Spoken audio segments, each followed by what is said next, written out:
ঘুমানোর সময়ের একটি ভুল ভঙ্গি কি বাড়িয়ে দিতে পারে কোমর ও স্নায়ুর ব্যথা? সায়াটিকার সমস্যা থাকলে কোন ভঙ্গিতে ঘুমানো হতে পারে আরও অস্বস্তিকর? আর ঘুমের সময় মেরুদণ্ডকে স্বস্তিতে রাখতে কী ধরনের সাপোর্ট দরকার?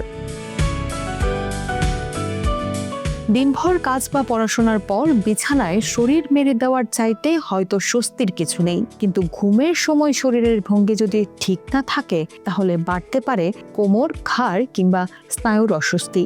বিশেষ করে যাদের আগে থেকেই সায়াটিকার মতো সমস্যা রয়েছে তাদের ক্ষেত্রে ভুল ভঙ্গিতে ঘুমানো উপসর্গ আরও বাড়িয়ে দিতে পারে।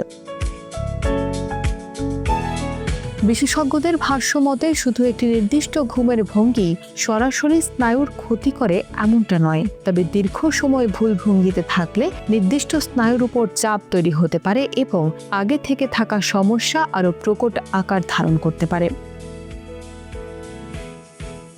সায়াটিকাকে অনেকেই সাধারণ কোমর বা পিঠের ব্যথা মনে করে থাকেন, তবে এটি মূলত সায়াটিক স্নায়ুর সঙ্গে সম্পর্কিত ব্যথা।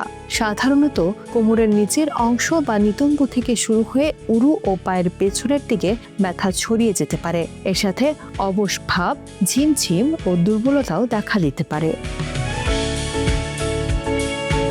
বিশেষজ্ঞরা মনে করেন পেটের উপর ভর দিয়ে ঘুমালে কোমরের নিচের অংশে অতিরিক্ত চাপ পড়তে পারে, কারণ এভাবে দীর্ঘ সময় থাকলে মেরুদণ্ডের স্বাভাবিক বাঁক পরিবর্তন হতে পারে। তবে কাঁধ হয়ে ঘুমানো খারাপ নয়। দুই হাঁটুর মাঝে বালিশ রাখলে মেরুদণ্ড ও পেলভিসের ভারসাম্য বজায় রাখতে সহায়তা করতে পারে। চিত হয়ে ঘুমানোর ক্ষেত্রে হাঁটুর নিচে বালিশ রাখাও কোমরের জন্য বাড়তি সাপোর্ট দিতে পারে। তাই ঘুমের সময় আরামদায়ক ভঙ্গি বেছে নেওয়া এবং কোনো ভঙ্গিতে ব্যথা বা ঝিমঝিম বাড়লে তা এড়িয়ে চলাই গুরুত্বপূর্ণ।